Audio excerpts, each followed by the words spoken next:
네, 안녕하세요. 이투스에듀 입센터장 박건영입니다. 오늘은 급하게 2028학년도 대입 개편안에 대한 이야기를 해보려고 합니다. 10월 10일 이제 교육부가 개편안을 발표했는데요. 개편안 발표 후에 여기저기 설명 요청이 너무 많습니다. 그래서 대전도 가고, 김포도 가고, 또 부산도 가고, 그리고 서울에서 당연히 이와 관련된 설명회를 하고 있는데요. 현재 예비 고1, 그 다음에 중3이 되는 중2 학생들, 학부모님들이 초미의 관심사입니다.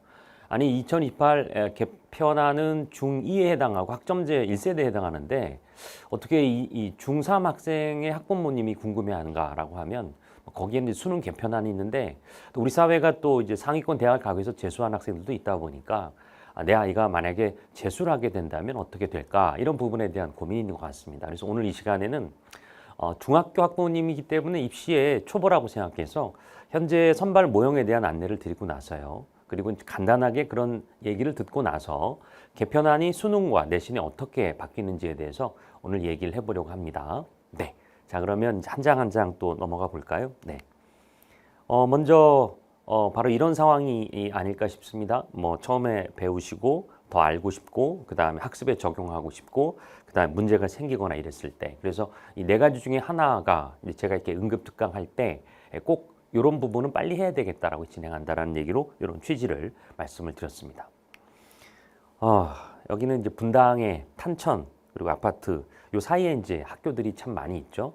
자, 이렇게 이제 학교에 관심이 많은 요즘 세대의 학부모님들 입장에서는 중학교에 있다가 근처 고등학교, 학군지의 고등학교로 가잖아요. 그래서 가까운 근거리 배정도 있고 구역 배정도 있고 그래서 내 아이가 이제 내신을 어떻게 획득할 건가, 그 다음에 수능 준비를 어디서 어떻게 할 건가 이런 고민을 많이 하는 게 사실상 우리 입시에 관심 많은 분들의 바로 여기 이런 지역들이 아닌가 싶습니다. 자, 그럼 오늘 선발 모형과 대입 개편안에 대한 얘기를 해볼까요? 입시 모형 표준안 한번 볼까요? 이 전형 자체가 일단은 요 순서는 뭐냐면 이렇게 제가 하나하나 얘기하는데 특별한 전형은 우리가 영재고, 과고나 외고, 국제고처럼 어학특기나 과학특기가 있는 학생들을 선발하는 입시의 모형이 되겠습니다. 이른바 특기자 전형인데 이게 좀 특혜가 있다. 또 외부에 있는 활동까지 반영한다고 해서 아무래도 이제 정상적인 교육 과정과 과정에서 벗어나는 내용을 반영하면 안 된다라는 어떤 공정성 입장에서 이제는 그냥 좀 인원도 좀 줄고 교내 활동을 하다 보니까 아무래도 특목고 학생들, 자사고 일부 학생들의 나름의 진학 전형이 되고요.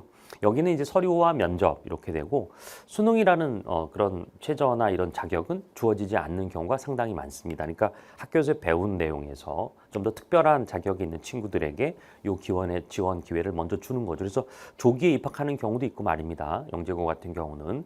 그리고 또 앞서 이제 굳이 이 공부를 수능까지 하지 않아도 충분한 그 학업 역량을 특기를 통해서 판단해서 선발하는 전형이 있고 있습니다. 자, 그리고 이제 다수의 전형으로 선발하는 게 이제 우리 내신 많이 하시죠. 그래서 학부모님들 알고 계신 내신으로 선발하는 전형.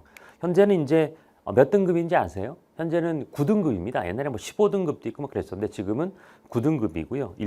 4%까지가 1등급이고 그 아래 이제 7%까지 누적하면 11%까지가 되는데 2등급이 되는 거죠. 그래서 보통 1, 2등급을 우리가 상위권 학생들이라고 하고요. 요 학생들의 교과 전형, 물론 이제 어떤 대학은 교과가 낮은 학생도 뽑는 경우가 있습니다만 보통 1, 2등급의 학생들이 내가 상위 10% 안에 든다라고 했을 때 이 교과 전형에 해당하는 그 선발 방식으로 대학을 진학하고요. 그리고 면접도 있는 경우도 있고 그래서 이번에 응용통계학과 갔던 학생 같은 경우는 생기부에 있는 거 이외에 응용통계 관련 활동이 있는 거 얘기해봐 라는 교수의 질문도 들었다라고 합니다. 그리고 수능도 좀 보죠. 그래서 내신으로만 완성되어서 선발하는 전형의 취지였지만 그래도 학교마다 편차가 있다. 그래서 이제 우수한 학생을 선발하는 학교 입장에서는 2개 영역, 3개 영역에서 2등급 이상 받아야 된다 이런 식의 조건을 거는 수능 최저가 있습니다. 자, 근데 여기 2028학년도가 이제 뒤에 말씀드리겠습니다만 교과 전형의 변화를 예고하고 있어요. 왜냐하면 이제 9등급제에서 이제 5등급제로 그리고 5등급에서 1등급은 어디까지냐? 상위 10%까지니까 과거 2등급에 맞았던 학생들이 다수가 1등급으로 이제 포함이 되어서 내신의 1등급의 자원이 많아진다 이렇게 생각하시면 될 것 같습니다. 자, 그 다음에 이제 종합 전형인데요. 학생부, 생기부 여러 개 말을 합니다만 학교생활 기록부에 나타난 부분, 그 선생님이 적어주는 걸 기재라고 하죠. 나는 이런 기재에 장점이 있다. 보통 이제 학교생활에 충실한 학생들, 뭐 교과도 물론 좋지만 학교생활에 충실한 게 이제 교과 이외에 좀 더 탐구해보거나 동아리하거나 이런 것들도 있잖아요. 그런 전형으로 학생을 선발하는데요. 이 전형은 역시 아까 특기자 전형은 특기로 뽑고 학교 생활에 어느 정도 집중하다 보면 뭐 교과도 조금 낮은 경우도 있고 이 특정 과목은 좋은데 그리고 이제 수능 최저가 과연 중요할까라고 생각해서 수능 최저를 두지 않는 그런 학교들이 더 많습니다. 그래서 그런 부분에 특징이 좀 있고요. 그리고 이제 학생부 종합 전형 말고 이제 논술로 뽑는 전형이 있죠. 이거는 이제 우리가 흔히 대학별 고사라고 하죠. 그러니까 아까 특기자라든가 교과라든가 지금 말한 학생부 종합은 이건 학생부, 생기부와 학생의 성적이나 이런 거, 수능 성적 같은 나름의 공적인 어떤 영역의 시험이라면 국가고시의 성격이죠. 근데 반면에 이 논술 전형은 대학별 고사가 되어서 우리가 보통 예전에 부모님들은 본고사 이렇게 하고 그러는 게 바로 대학의 자체로 문제를 출제하죠. 그래서 어느 대학은 응용통계 교수가, 어느 대학은 철학과 교수가 이렇게 출제를 하는데 물론 이제 포괄적인 내용을 담은 문제를 출제해서 그 문제를 학생들이 시간 내에 풀고 논술이니까 시간 안에 풀고 그걸 또 대학이 채점하죠. 대학이 채점해서 학생들의 합부를 이제 결정하고요. 수능 최저를 두기도 합니다. 역시 비슷한 이유죠. 교과가 조금 더 보완되기 수능이 필요한 것. 그리고 이제 이 논술에 있어서 논술 실력도 있지만 수능도 하나의 학업 역량의 측정 도구니까 이 두 가지를 같이 보는데 수능 잘 보면 논술 뽑아 이게 아니라요. 일단 논술로 학생을 선발하고 나서 그리고 수능 최저 됐냐 안 되냐 가지고 합부를 결정하니까 논술 성적 1등인 친구가 최저가 안 되면 이제 떨어지게 되고 이런 경우도 있습니다. 그러니까 두 가지가 다 중요한 전형이 되겠죠.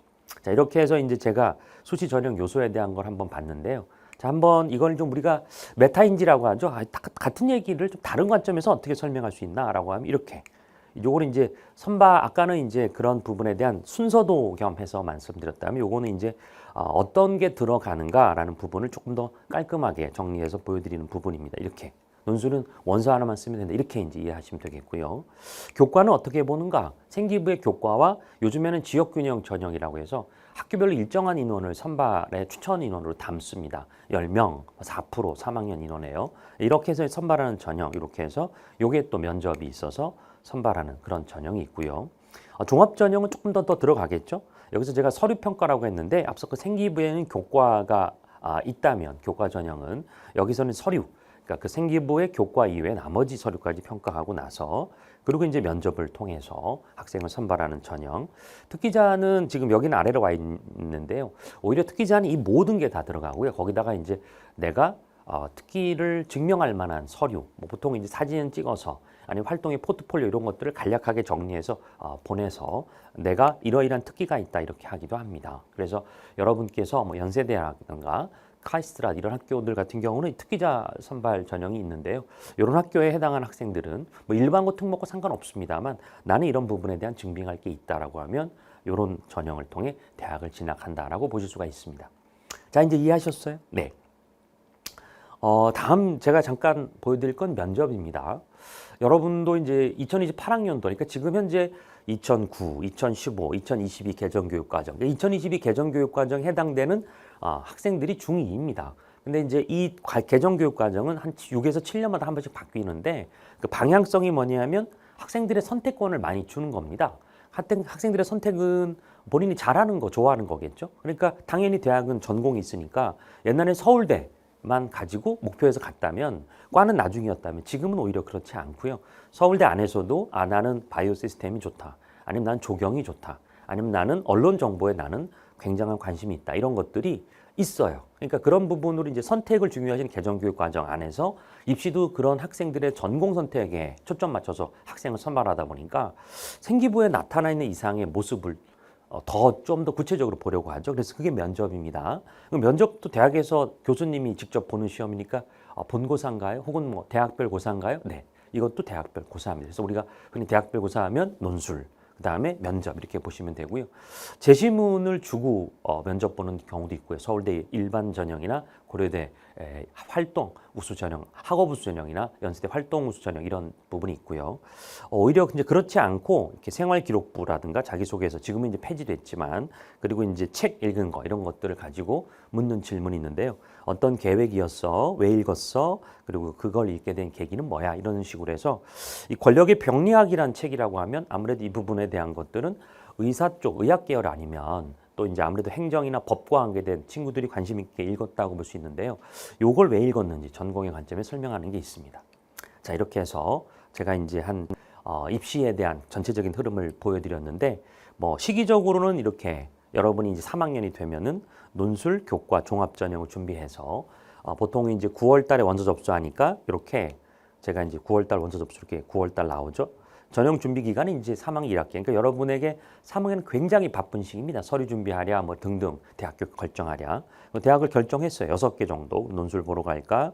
학종 면접이 수능 전과 수능 후에 이렇게 있거든요. 이렇게 가는 거. 그리고 이제 그런 거 없이 한꺼번에 그냥 일괄로 묶어서 가는 전형의 대학도 있습니다. 그리고 합격자 발표하고 수능 결과 나오면 이때 합격자 발표는 수시 합격자 결과고요.